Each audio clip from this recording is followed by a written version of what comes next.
میں جو تھوڑا سا بھی انسان پر انعام کر دے نا، احسان کر دے، تو بندہ اس کا احسان مند رہتا ہے۔ کیا ساری زندگی لوگ اپنے ٹیچر کے سامنے گردن اٹھا سکتے ہیں؟ جس بندے نے صرف نوکری پہ لگوا دیا ہو، ہلکی سی سفارش کر دی ہو، بندہ وہاں گردن نہیں اٹھاتا۔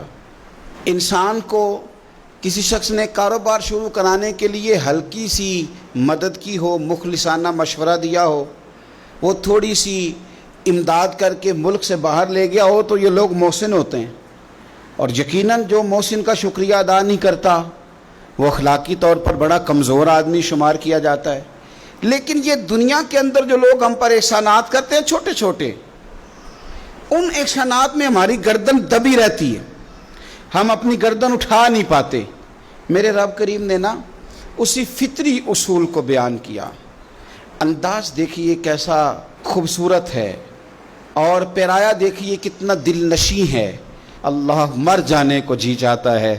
میرا مالک فرماتا ہے، یا ایھا الناس اعبدوا ربکم الذی خلقکم، اے لوگو اس رب کی عبادت کرو جس نے تمہیں پیدا کیا ہے۔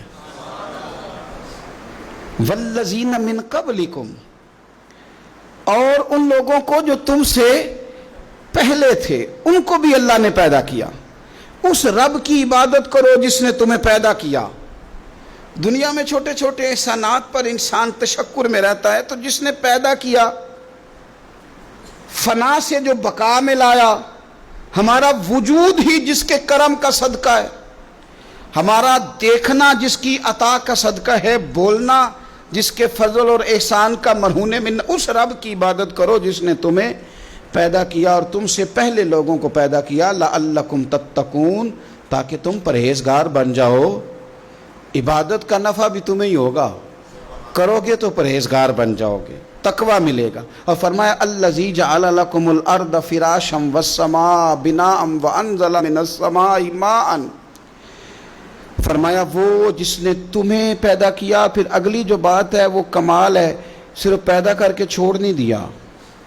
الذی جعل لکم الارض فراشا، پھر اس نے تمہارے لیے زمین کو فرش بنایا، والسماء بناء، اور آسمان کو چھت بنایا۔ تمہیں چھوڑ نہیں دیا بلکہ تمہارے لیے سارے بندوبست کیے، رہنے کو زمین بنائی، آسمان چھت کی صورت میں بنایا، وانزل من السماء ماء، اور پھر اس نے آسمان سے تمہارے لیے پانی اتارا، فاخرج به من الثمرات رزقا لکم، اور پھر اس پانی کے ذریعے زمین سے پھل نکالے، کس لیے؟ رزقا لکم، تمہارے کھانے کے لیے۔ تمہیں پیدا کیا، تمہارے لیے زمین کا فرش بنایا، آسمان کو چھت بنایا، آسمان سے پانی برسایا، پھر اس کی وجہ سے زمین سے پھل نکالے تمہارے کھانے کے لیے۔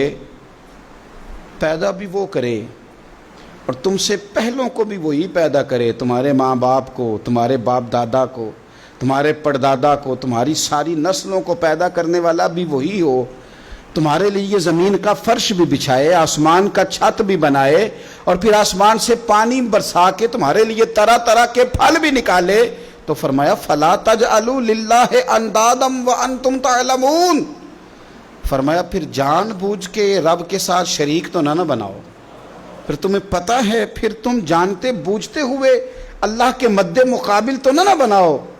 تم تو جانتے ہو اگر مالک وہ ہے، خالق وہ ہے، رازق وہ ہے، تو معبود بھی وہی ہے، اس کے سوا کوئی عبادت کے لائق نہیں۔ کوئی ایسا نہیں کہ پھر جس کے سامنے سر سجدے میں رکھا جائے، پھر کوئی ایسا نہیں جس کے لیے انسان اپنی پیشانی اور ناک زمین پہ رکھ کے کہے کہ سبحان ربی الاعلیٰ، پھر وہی ہے جس کے لیے انسان جھک کے کہے کہ سبحان ربی العظیم، پھر وہی ہے جس کے لیے انسان تسبیح پڑھے، پھر وہی ہے جس کی مالا جپے، پھر اسی مالک کو منائے، پھر اسی کے لیے آنسو بہائے، اسی کے لیے جیے، اسی کے لیے مرے، اسی کے لیے صبح قیامت اٹھے، اسی کا نام زبان پہ رہے، اسی کی تسبیح ہو، اسی کی ذکر ہو، اسی کی یاد ہو، اسی کا ہر وقت انسان کو تصور ہو۔ یہاں کہ حضرت سلطان باہو نے کہہ دیا جو دم غافل 100 ਦਮ ਕਾਫਿਰ। ਫਿਰ ਸਾਨੂੰ ਮੁਰਸ਼ਦ ਇਹੋ ਪੜਾਇਆ